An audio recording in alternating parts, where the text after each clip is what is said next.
Hal ini yang diterangkan Kasipitsus Kejari 4 Lawang, Iwan Setiadi, sehabis ngelimpa keempat berkas tersangka terlibat jeru kasus korupsi proyek pembangunan fasilitas olahraga di Kabupaten 4 Lawang.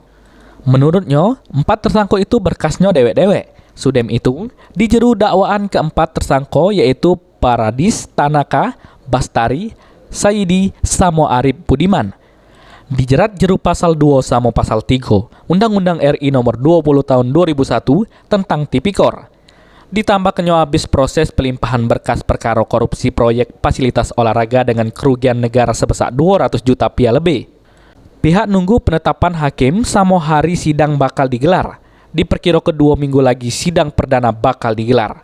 Ada 4 tersangka dana hibah dari Kemenpora ya di tahun 2015 kalau nggak salah ya, yang mana kerugiannya sekitar 279.868.933 rupiah.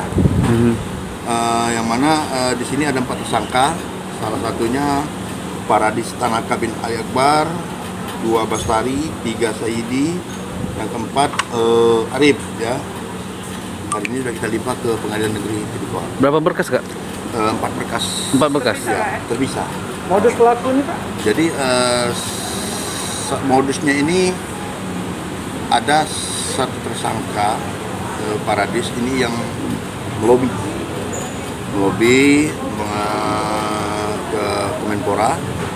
Nah, setelah uang cair masuk ke rekening desa ya, diambil fee 25% oleh tersangka Paradis. Nah, untuk 3 orang ini dia sebagai pelaksana. Pelaksana ini speknya kurang volume. Jadi ditaksir kerugian digabung 3 desa itu 260. Anggaran tahun berapa? 2015. 2015. Nah, yang bersangkutan kita kenakan pasal 2 atau 3. Berlapis atau apa? Primer subsidi. Ancaman ininya, pidananya? 20 tahun.